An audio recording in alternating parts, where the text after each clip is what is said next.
Welcome to your Level 5 TEFL course. This is your introduction module and it will take you through all the key areas you need to learn on your TEFL course. By the end of this introduction, you will have a good insight into TEFL teaching, an understanding of some key acronyms that may be new to you, an understanding of the overall course format, and an insight into the course content. This course will take you through all the necessary requirements needed to become a great TEFL teacher. There will be a range of tasks throughout each module that will test you on ideas and assessments to help you get to grips with everything related to TEFL teaching. There will be focuses on lesson planning and everything related to TEFL teaching in general. At each stage in the course, we encourage you to self-reflect. There is a self-reflective writing task after each module. You need to download the template and this will guide you through the self-learning autonomy tasks. Reflecting is really useful. It helps you think about key areas of language teaching and concepts in more detail. This will help you consolidate all of the key areas that you've looked at in each individual module. Please look through all the recommended reading at each stage throughout the course. This will help you consolidate your ideas further and also reflect on what you've learned.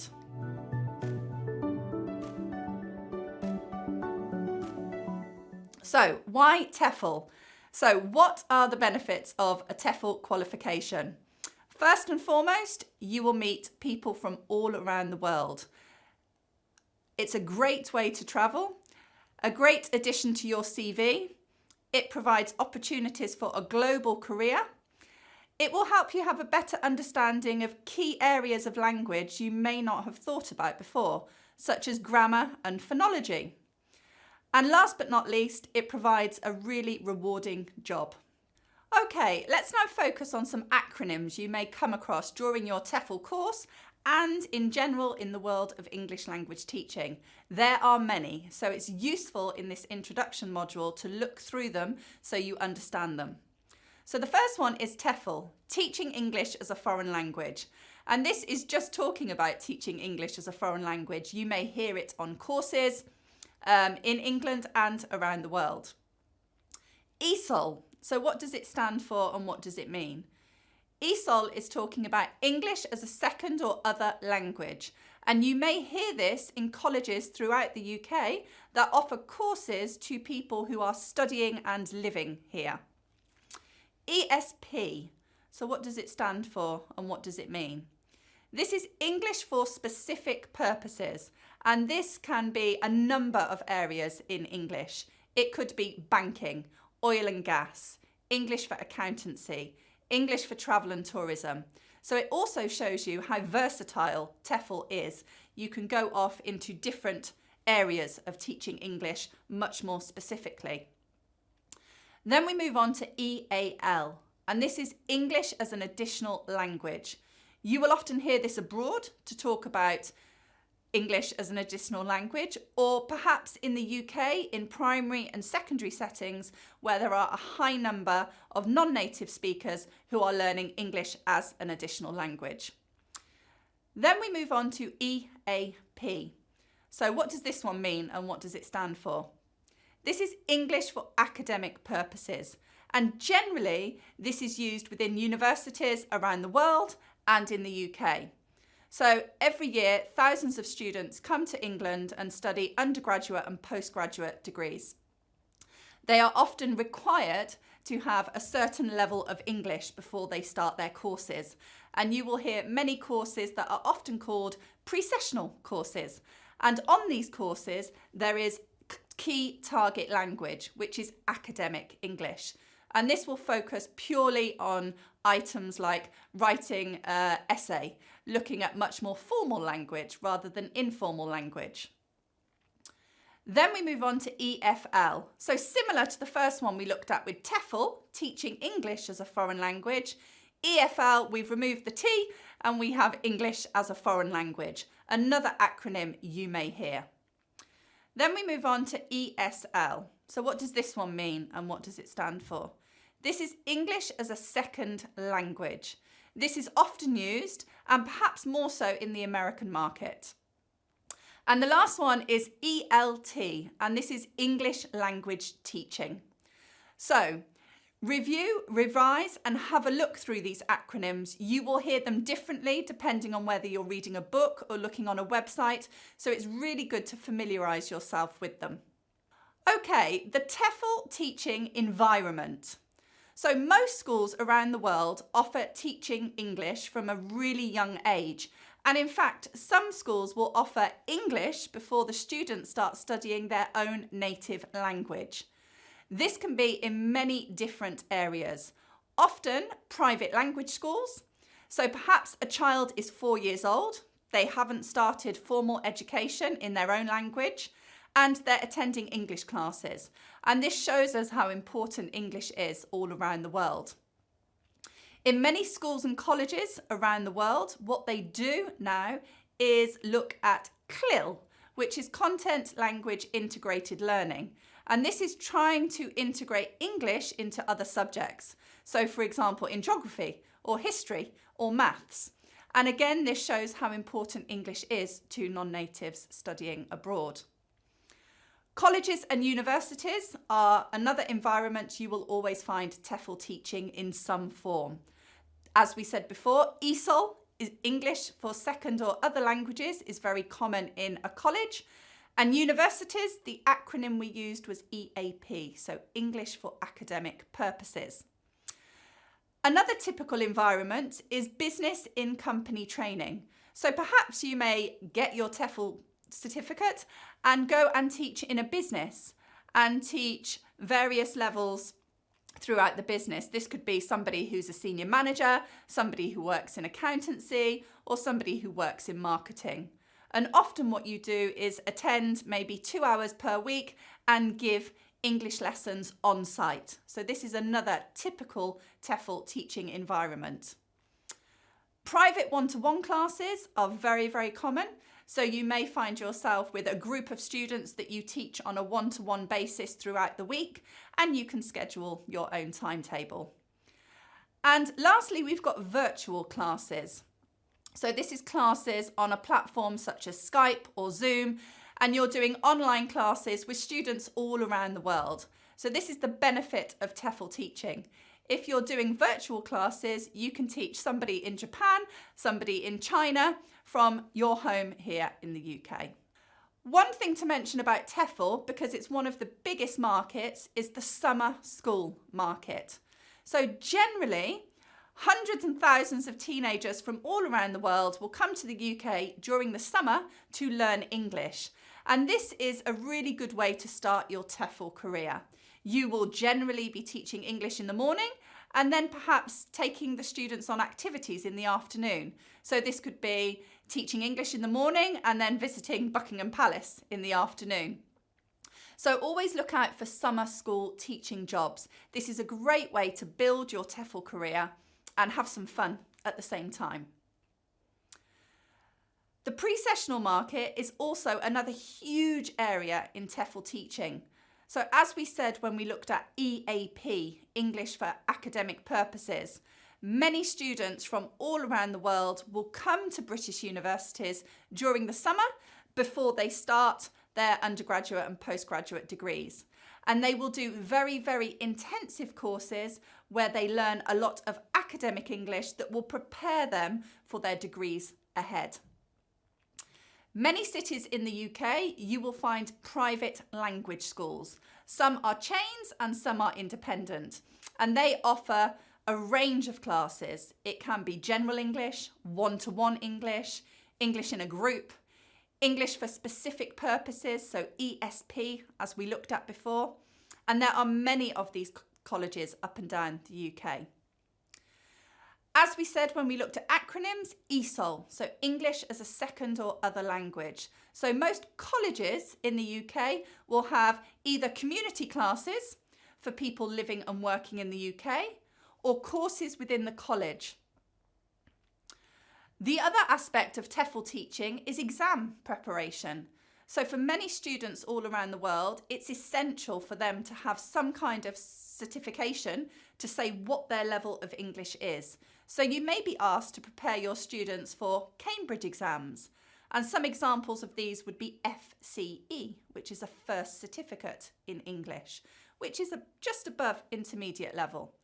Then there's CAE, which is Cambridge Advanced English. CPE, which is Cambridge Proficiency English.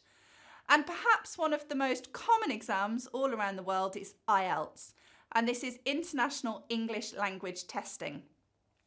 Most students who want to study at a British university will need an IELTS score, and this is important. Without it, they probably will not get onto their undergraduate or postgraduate degree courses. So, have a look at the exam market. This is a really huge market in TEFL and is another way your TEFL teaching career could go. Lastly, again from the acronyms we looked at, there's EAL, and this is English as an Additional Language. Very common nowadays in primary and secondary schools where they're catering for non-native children. So, throughout this TEFL course, there's going to be quite a lot of maybe new language that you've never seen before or never heard before. It's nothing to worry about. The course will take you through each part step by step and you will become a pro by the end. So, if I say, do you know what a verb is? Can you explain the present perfect to a class of 20 Italian students? Do you know what a phrasal verb is? Do you know the International Phonemic Chart? Do you know the difference between A1 and B1 levels? And can you teach a lesson on the present simple? So these are key areas that we will look at. And again, you will familiarise yourself with all of this key terminology throughout the course. There will be 11 core modules throughout this course, each of them looking at different areas and different aspects of language. It will take you through grammar, vocabulary, pronunciation, lesson planning, and in fact, all the points you need to become confident in teaching English as a foreign language. Okay, let's have a look at language labels. So this is a taster in this introduction module of things you may hear or come across. So if I say, it is raining cats and dogs, could you give me a label for this? What is it? It's an idiom, okay? So there will be many opportunities within a TEFL course to teach idioms to your learners. He is as quiet as a mouse. Any ideas? This is a simile. I really hate doing the washing up. So here we're focusing on doing the washing up, which is a collocation. And this is something you will look at a lot more on your course. John is taller than Greg. So if we focus on is taller than, how can we label this? This is a comparative. London is the biggest city in the UK. So if we focus on is the biggest, this is a superlative. Carla is very good at picking up languages. This is a phrasal verb. So if we focus on picking up, this is our phrasal verb. This is not acceptable. So if we look at the end of the word acceptable, this is a suffix and it's what goes on the end of a word. John is slow, but Paula is fast. So these are antonyms or opposites. I do not like to reheat food in the microwave. So if we focus on reheat, we can see that our E is put in front of the word heat. And this is our prefix, something that goes on the beginning of a word. He's only 12 years old. So we can see here, he's rather than he is. And this is a contraction. Many students make mistakes and confuse the words pair and pair. These two words are called homophones. So let's have a think about that. Pair. I am wearing a pair of trousers, but I'm eating a pear. So when we listen to the pronunciation, it's exactly the same. Pair, pair. But when we look at the spelling, it's very different. And when we look at the meaning, we can see clearly a pair of trousers to a pear that you would eat is completely different. So this is an example of some of the language that you will hear and get to grips with on your TEFL course. Meta-language. So what is meta-language? Meta-language is the terminology we use when we're teaching English as a foreign language. Some of these you may have heard before, and some of them may be very new to you. These would be my top key terms that you need to revise, look at, review, use in some of your assignments as well. So let's have a look at the first one, elicit. Really, really important in the TEFL classroom. Elicit is when we're drawing out from our students. So we're not standing at the front of the class and talking at them. By eliciting, we're giving the students the opportunity to take part, to speak. And this is really important in a language teaching classroom. And you will see a lot of this throughout the course. Realia. So what is realia? Realia are props that you take into your classroom to enhance the learning for your students. So they could include plastic fruit and vegetables if you're teaching young learners. They could include key items related to a topic. So let's have a think. If you go to the beach or you're doing a topic on the beach in your class, realia that you could take into your class could include shells, sand, bucket, spade. And realia is really useful. It's good for tactile learners and kinesthetic learners, and it can bring language to life. So these two words so far you will hear a lot in the TEFL environment. Error correction. Again, there is a whole part on a module on error correction, and this is about correcting your students. And we will look at lots of tips and advice, when to correct, when not to correct, when is it really important to correct. TTT. So what does this stand for? This is teacher talk time. Okay, so in the classroom, the teacher will be talking, but we need to ensure that there's a balance between teacher talk time and the students being involved. And that leads us on to the next one, which is STT. And STT is student talk time. So within your class, on your lesson plans, there needs to be a balance between how much the teacher is talking and imparting knowledge, and how much opportunity the students have to speak and to participate. S to S, again, something you will see quite regularly throughout the course. And this is student to student. So often in a TEFL classroom, you will put students into pairs, into twos. And this gives them the opportunity to review, consolidate and practice key areas of language that you have been looking at in your class. TP. So this is teaching practice.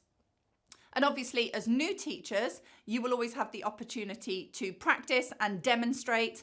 And actually when you get your first TEFL job, it's very normal to have a teaching practice where somebody, generally a director of studies, will observe you when you're teaching just to give you constructive advice on your teaching and your teaching practice and how to move forward. Concept checking. Concept checking is about really checking that your students understand by asking them key questions. And you will see more of this as the modules go on. So rather than saying, do you understand? Which actually doesn't give us much indication of whether they do understand, we need to be thinking about the questions we're asking our students. Drilling. What is drilling? So drilling is a form of repetition. And it can be really, really useful in the class when you have younger learners or perhaps lower level learners. And with drilling, there are different ways of doing it. I always think it needs to be very interesting. If you just get your students to repeat, they may become bored. So when you're drilling a new word, think about different ways that you can repeat it. So let's think about the word clock. If I was drilling this in a class, I might shout the word quite loudly, clock. Or I might say it very, very quietly, clock. Or perhaps I might whisper it. Or if you've got younger learners, get them to move and say the word. And this creates an atmosphere and makes it a bit more fun for your learners. So drilling, generally, there are two types. we do choral drilling first, which is drilling together as the class. And then we do individual drilling. So that's looking at different students practicing. L1 interference. So what is this? Well, many years ago, it was always called L1 interference. So this is the first language, the native language, that is interfering with English in some way. You will find nowadays the language has changed to perhaps language transfer. And there are two strands to language transfer: positive transfer and negative transfer. And this is really useful to know as a TEFL teacher. What in the language is very similar to English, because we can use that as a resource tool and it may help them with grammar if it's the same. But we also need to be aware of that L1 interference, or the negative language transfer. And this is where something is completely different in the first language to English. And this will make students make mistakes. And this could be related to sounds, it could be related to vocabulary with different meanings, or perhaps grammar. So if you have a class of students, it's always really good to do some research about their first language to see what areas are positive and what areas are perhaps negative. L2 and L3. So if you have a student from Tunisia, for example, their first language will be Arabic, but their second language will be French. Okay, so they will have their L1, which is Arabic, and their L2, which is French. So sometimes students will have L1, just their native language, and other students may have L2 or L3 when they speak another language. And this is very common in many countries where there are different dialects or where there's an influence of another language, so they're bilingual. So when you're looking at L1 interference, sometimes you may have to look at L2 interference too. The IPA. So this is something you will focus quite heavily on in one of the later modules. And this is the International Phonetic Alphabet. So really the best way to think about this is when you open a dictionary and you look at a new word, you will always see how it's written in English. And then in brackets, there will be the phonemic script. And this is how we say the word. And it's important to get to grips with this because English is highly irregular. So there's huge differences between spelling and pronunciation. But don't worry too much about the IPA because we will look at this in a lot more detail. A phoneme. So what is a phoneme? This is a sound. And you will find when you start your TEFL journey, different students from different countries around the world will have problems with different sounds in English or different phonemes. And this is because maybe they don't have the sound in their language. Therefore, it's very difficult for them to replicate it. A safe learning environment. So really, we want to ensure that every TEFL class has a safe learning environment. And this means that the students feel happy to take part, to participate, to work in groups. And this is really important to get them to activate their language. So it helps when the teacher is smiling quite a lot.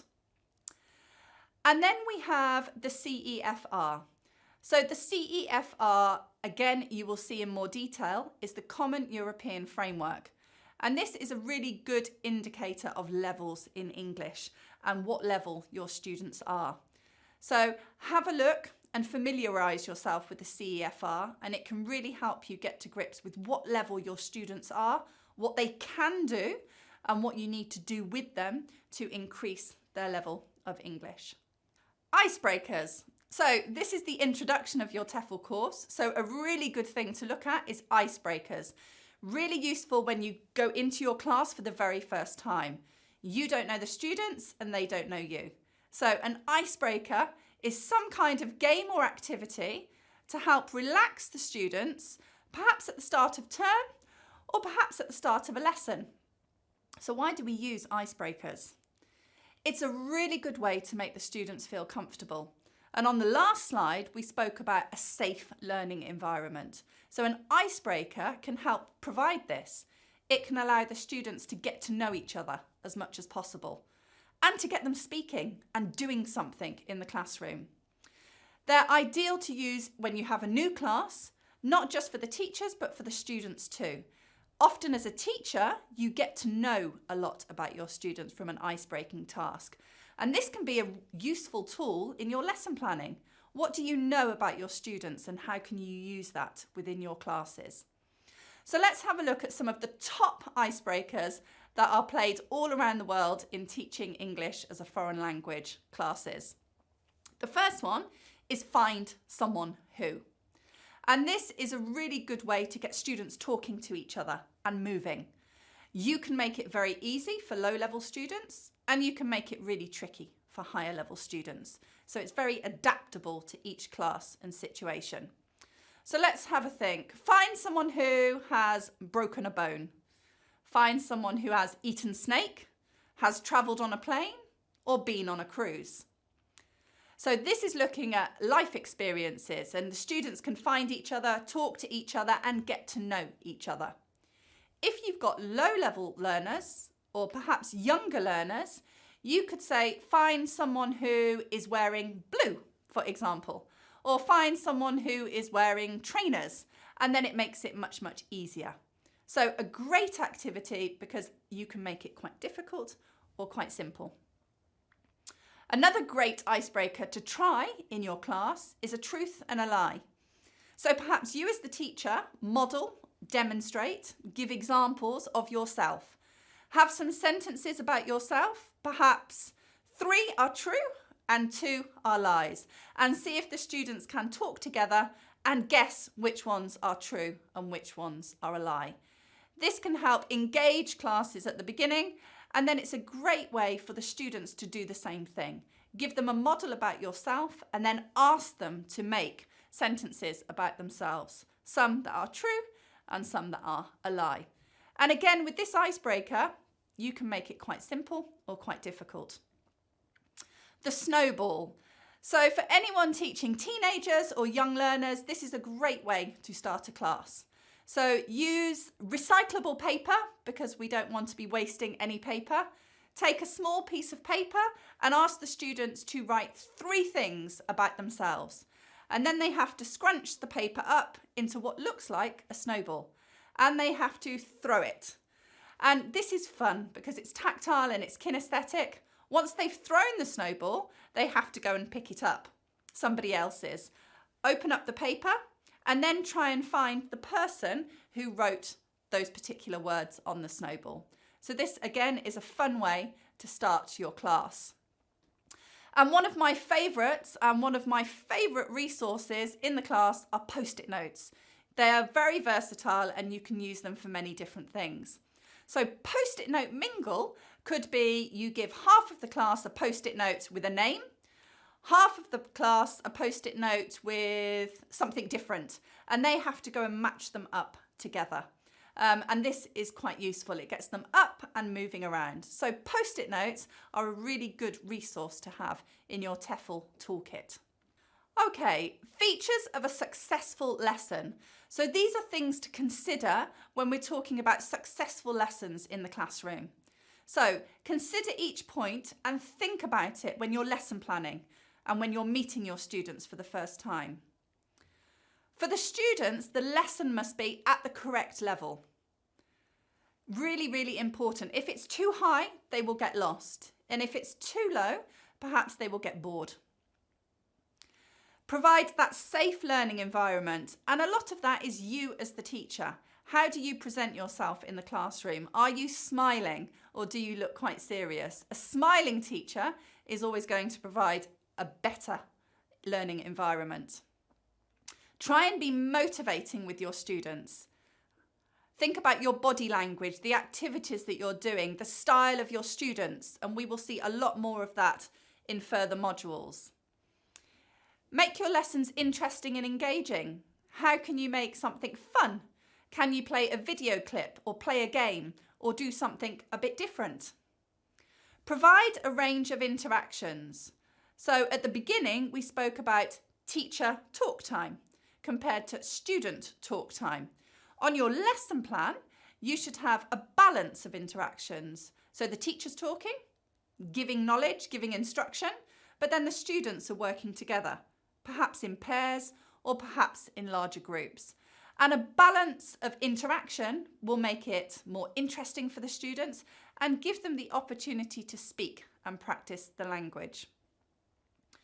Have a balance of activities. You will have a wide range of students, all with different learning needs and different learning styles, which again, you will see more of in later modules. So think about the different activities that you can do to engage and motivate each of the learners in your class. Have clear learning outcomes, and that's beneficial for you as the teacher and also for your students. But also make sure that your learning outcomes are achievable. Features of a successful lesson. So this is for the teachers. You need to think about your objectives being clear. There's a range of interaction that's used in the classroom to create that interest with your students. A good balance of activities. Integration of skills. So even if your lesson is on speaking, you can integrate some reading or some listening to make it more interesting. Be flexible as a teacher. Not every lesson will go to plan, and what is on your lesson plan in reality may play out very differently in the classroom. Make sure that your activities are well sequenced. This will help you organise your lessons and make more sense for your students. Think about what resources you can use in the classroom for the particular students you have in front of you. So this should change in each class. Even if you're teaching the same lesson and the same topic, with different classes, perhaps you may need to change the resources because you have different students who are interested in different things. My favourite saying is the power of personalisation. So what do we mean by the power of personalisation? This is about personalising activities and lessons for the needs of the learners that you have in front of you. So listen to what your learners are saying when they're doing group activities. Do they love pizza? Do they love going to the gym? Do they play football every Friday? Think about things they really like, or even things they really don't like, and think about how you can integrate their interests into your class to help create that engaging learning environment. At the same time, think about things they really don't like, or things they're not interested in and they don't want to talk about, and maybe leave those out of your activities. To create this safe and learning environment as teachers, avoid criticising. It can be quite demoralising and demotivating. Any kind of criticism should always be very constructive. And make sure as a teacher when you're explaining, you're clear. So clarity is quite important. And again, there will be many techniques and methods that we will look through to make sure that you are completing all of these objectives for creating a successful lesson. In the classroom, what do you need to consider in your classroom? Smile as much as possible. This will help you build rapport with your learners, but also think about your body language and your gestures, because students understand a lot from body language and gestures. And actually, it's very little that they understand through spoken language. So again, if you've got lower level learners and younger learners, your body language and gestures will really give them clues to the language you're using and what you're saying. As teachers, we need to have a firm manner, but not be over-dominating. You need to be very organised, and the organisation skills need to be in place before you go into the classroom with your lesson planning, your activities, your interaction on your lesson plan. So it all needs to be organised before you step foot into your classroom. And once you're in the classroom, you need lots of organisational skills. How are you going to put the pupils into groups or into pairs? Is it quite easy to do because of the tables and so forth? Focus on giving clear instructions, and my advice to any new teacher is to practice at home and record yourself on a phone or an iPad and listen back. Was it clear? Was it too fast? Did you understand the message? Voice projection is something also you should consider within the class. How is your voice projecting to your students? And this is really important. Can everyone hear you, including the students at the back of the class? So your voice is one of your biggest resource tools. So perhaps what you can do is also record yourself and listen. Do you think it's the right sound? Will everyone in your class be able to hear? And lastly, one of the points to consider is how you grade your language in the classroom. Is it suitable for the level of your learners? So obviously, if you're teaching young learners, you need to dilute your language a little bit, maybe repeat and use a lot more body language and gestures. Whereas with higher levels, you can use more complicated language that is suitable to their level. One consideration is your classroom setup. Now, this may differ depending on the school that you're working in. Some schools will require you to only have the seats in rows, for example. Some schools may be more flexible and you can change around the furniture. In many TEFL books, you will see the horseshoe or the U-shape. And this can be a useful seating arrangement because it means it's easier to do group work and pair work to get students up and moving around. So the horseshoe can make it easier for your students to move around. And this is really useful for interaction because changing the interaction in the classroom will keep things engaging and interesting. If the teacher's demonstrating a lot on a whiteboard or interactive whiteboard, the horseshoe shape works quite well as it's easy for all of your students to see.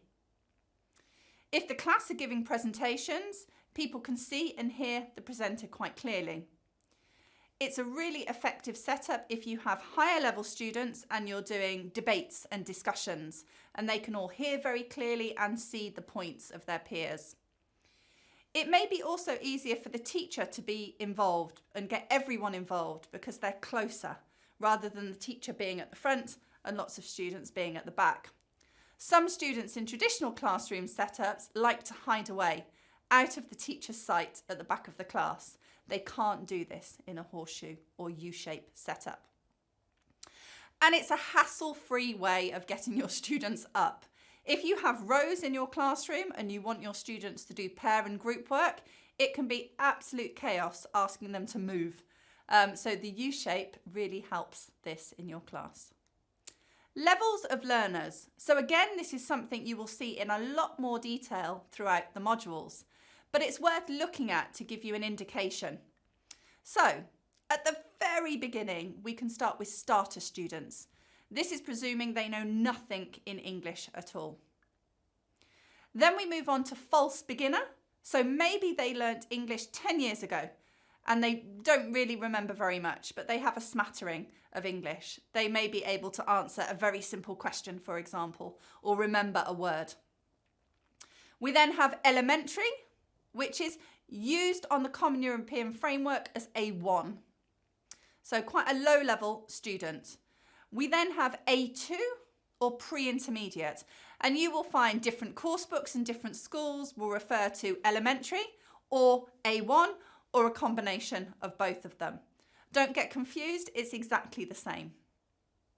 From pre-intermediate, we have intermediate level students, which is B1, upper intermediate students, which is B2, and then advanced, which is C1, and proficiency, which is C2. And again, a brilliant resource is the CEFR. So this is the Common European Framework. You can go onto a search engine and find it. You can print it out. So if you know your students are pre-intermediate, for example, it will give you clues and indicators of what students can do at this level. And this can be quite useful when you first start teaching. So what are my top tips for you in your TEFL career? Plan your lessons well. Always have a backup plan in case things go wrong.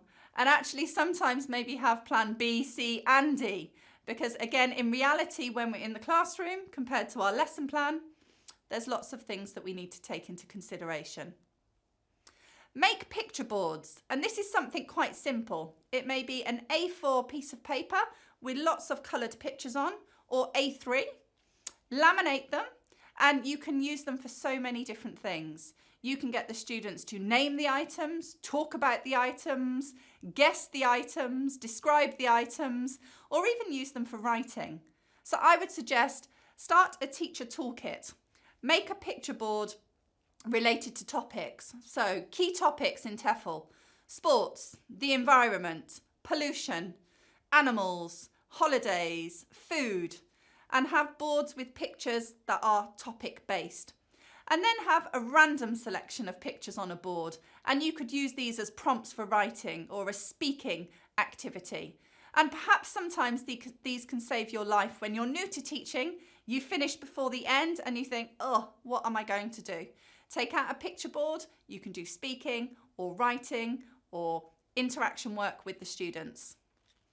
Think about motivating and engaging your learners, the most important thing. If you can engage your learners in your classes through your demonstrations, through your activities, through your teaching, it will really, really help the students in the learning process. Grade your language, as we've spoken about, according to the students you have in your class. Think about your body language. This will give students clues as to the language you're using. Step back and allow for student talk time. It's not always about teacher talk time. You give models, you give advice, you give examples, but we need to allow the students to speak. Always check the students have understood, and you can do this in two ways. Concept checking questions. These are questions that you ask students to see whether they've understood, and instruction checking questions. So if you set up a task in your classroom and you say, right, off you go, do the class. And then all of the students put their hand up and say, what are we doing? I can't remember. Can you tell me again? This is because there were no instruction checking questions. So simple instruction checking questions. Do I want you to work in pairs or groups? Is it page 83 or 85? Is it from the worksheet or from the board? And these will really help the students understand very clearly what you want to do and what you want them to do. And last but not least, smile, the most important thing. A smiling teacher is always going to create a better learning environment.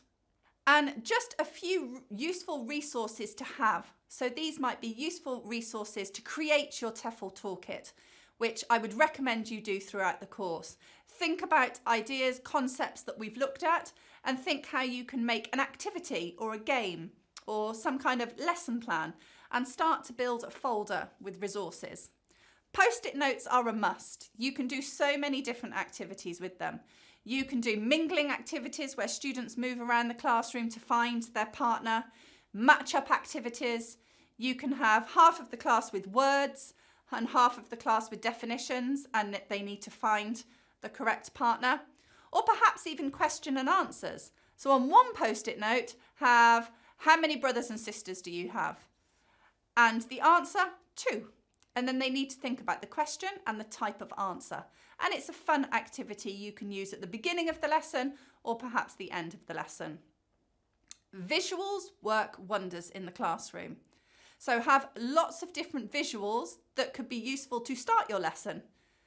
It could be maybe on vocabulary, for example, or even for grammar.